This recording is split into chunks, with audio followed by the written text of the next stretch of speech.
ചേട്ടാ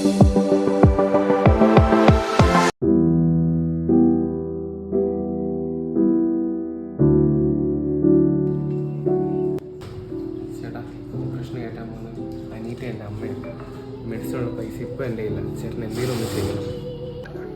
നമുക്ക് ഇവിടെ പ്രത്യേകിച്ച് ഒന്നും ചെയ്യാനില്ല. നമ്മൾ പോയി ഡോക്ടറെ കണ്ട് സംസാരിക്കും കേട്ടോ. ശരി.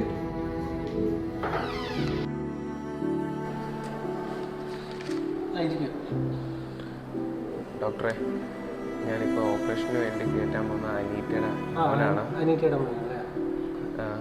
ഡോക്ടറെ, കാഷ്വാലിറ്റി എന്ന് പറയുന്നത് മെഡിസിൻ കൊടുക്കണമെങ്കിൽ പൈസ അടയ്ക്കണമെന്നാണ് പറയുന്നത്. അപ്പനാണെങ്കിൽ വയ്യാതിരിക്കുകയാണ്. ഡോക്ടർ എന്തെങ്കിലും ഒന്ന് ചെയ്യണം. മേഡം, പൈസയുടെ കാര്യം നമുക്ക് നോക്കാം. ഇന്ന് ഇപ്പോഴത്തെ ഒരു കണക്കൂട്ടൽ വെച്ച് ഉച്ചയ്ക്ക് ഒന്നരക്കത്തേക്കായിരിക്കും എൻ്റെ അമ്മയുടെ ഓപ്പറേഷൻ നടക്കുക.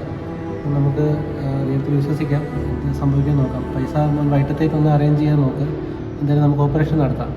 പിന്നെ മോനെ ഒരു കാര്യമുള്ളത്, ഓപ്പറേഷൻ കഴിഞ്ഞാലും 1 മാസത്തോളം അമ്മയ്ക്ക് നല്ല രീതിയിൽ റെസ്റ്റ് വേണ്ടി വരും. അത് കൃത്യമായിട്ട് നിങ്ങൾ ശ്രദ്ധിച്ചോണം കേട്ടോ.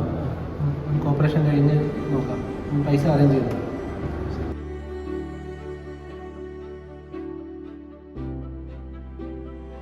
എന്തിനാ അമ്മ ഒറ്റയ്ക്ക് വീടെല്ലാം വൃത്തിയാക്കിയത്? ഞാനിവിടെ വന്നിട്ട് നമുക്ക് ഒരുമിച്ച് ചെയ്യാമെന്ന് പറഞ്ഞേ. വല്ല ആവശ്യം ഉണ്ടായിരുന്നു അമ്മ ഒറ്റയ്ക്ക് എഴുതി കാലൊടിക്കുന്നത്? നാളെ ക്രിസ്മസ് ഒക്കെ അല്ലേ, മോന് തിരക്കുക. അതുകൊണ്ടാണ് അമ്മ ഒറ്റയ്ക്ക് ചെയ്യാന്ന് വെച്ചേ. മോനെന്തായാലും ക്ലാസ് കളയണ്ട, ക്ലാസ്സിൽ പൊക്കോ. അമ്മയ്ക്ക് വേണ്ടി മോൻ സർജറിയുടെ സമയത്ത് പ്രാർത്ഥിച്ചാൽ മതി. കാശിന്റെ കാര്യം ഓർത്ത് വിഷമിക്കൊന്നും വേണ്ട. ബിജു അങ്കിളിനോട് പറഞ്ഞാൽ മതി. ശരിയാണ്, ഞാൻ പ്രാർത്ഥിച്ചേക്കും.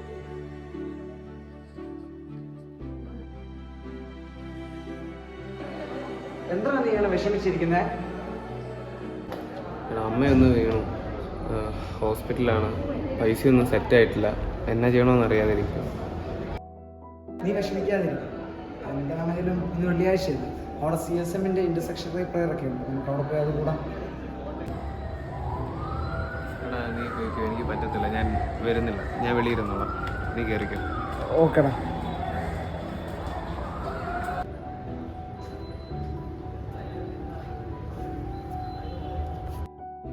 പിന്നെ എന്ത് പറ്റി വിഷമിച്ചിരിക്കുന്നത്? നമുക്കിവിടെ മധ്യസ്ഥ പ്രാർത്ഥനയുണ്ട് എല്ലാ വെള്ളിയാഴ്ചകളിലും. കുടിയെല്ലാം നമുക്ക് പോയി. ഞാനില്ല. എനിക്കതിലും വലിയൊരു പ്രാർത്ഥന നടത്താനുണ്ട്. ഞാനില്ല. പക്ഷെ ഇതിൻ്റെ പ്രശ്നം എന്നാന്ന് എനിക്കറിയത്തില്ല. നമുക്ക് ഈശോയ്ക്ക് പരിഹരിക്കാൻ പറ്റാത്ത ഒന്നുമില്ല. നമുക്ക് പ്രാർത്ഥിക്കാം. വാ.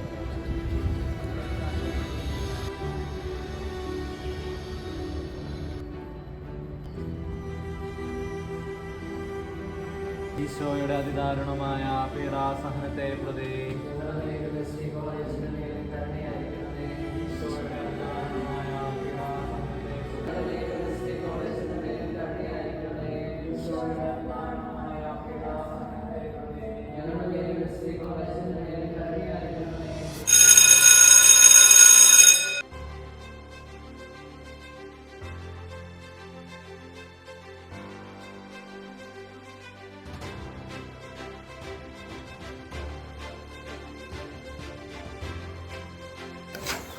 അവരെന്തിയ വരാന്ന് പറഞ്ഞിട്ട് ആരെയും കാണുന്നില്ലല്ലോ.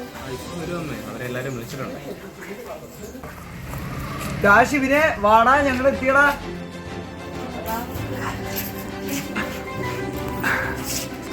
എങ്ങനെയാണ് അമ്മയ്ക്ക് ഇത്ര പെട്ടെന്ന് അസുഖമൊക്കെ മാറിയത്?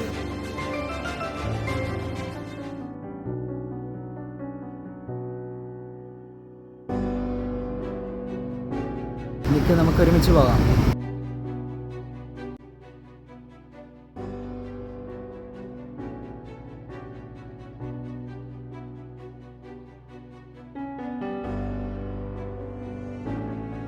അതൊക്കെ പിന്നെ പറയാൻ പോലെ. നീ പോയത് ഡോക്ടറെ കണ്ടു? ഷിബിനെ, എന്താ സംഭവിച്ചതെന്ന് എനിക്ക് ഇതുവരെ മനസ്സിലായിട്ടില്ല. ഞങ്ങൾ ആ 1:30 ഓപ്പറേഷൻ തിയേറ്ററിലോട്ട് കൊണ്ടുവന്ന വഴി നമ്മുടെ കൂടെ ഉണ്ടായിരുന്ന ഒരു നേഴ്സ് നമ്മുടെ കാലിൽ ഒരു അനക്കം ശ്രദ്ധിച്ചു. അപ്പോൾ എന്താണെന്ന് അറിയാൻ വേണ്ടി ഞങ്ങൾ നോക്കിയപ്പം പതുക്കെ കാല് അനങ്ങുന്നു. അവർ നടത്താൻ ശ്രമിച്ചപ്പോൾ നടന്നു. ശരിക്കും ഇതൊരു അത്ഭുതം എന്നല്ല എന്ന് പറയുന്നത്. ഞങ്ങളതിന് ശേഷം സ്കാനിങ് കൃത്യമായിട്ട് നടത്തി. ഈശോ അത്ഭുതം പ്രവർത്തിച്ച പോലെ അമ്മ പൂർണ്ണമായിട്ട് സുഖപ്പെട്ടിരിക്കുന്നു. മോൻ്റെ പ്രാർത്ഥനയുടെ ഫലമാണ്. ഷിബിനെ, ജോബ് 42:10 ഇങ്ങനെ ഒരു വചനം പറയുന്നുണ്ട്. ജോബ് സ്നേഹിതർക്ക് വേണ്ടി പ്രാർത്ഥിച്ചപ്പോൾ അവനുണ്ടായിരുന്ന ഐശ്വര്യം കർത്താവ് ഇരട്ടിയായിട്ട് കൊടുത്തെന്ന്. പക്ഷേ ഇന്ന് നീ കോളേജിൽ മധ്യസ്ഥ പ്രാർത്ഥന പഠിച്ചതോ കോളേജിൽ മാത്രമല്ല നിനക്കും നിൻ്റെ കുടുംബത്തിനും അത് അനുഗ്രഹമായി മാറി.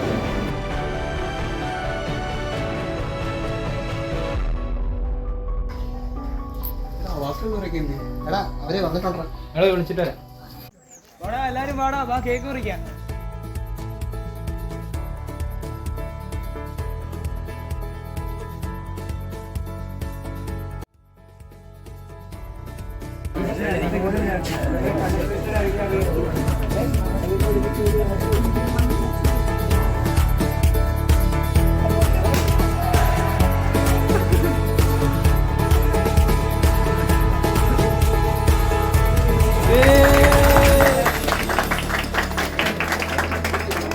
കയ്യിൽ നിൽക്കുന്നില്ല.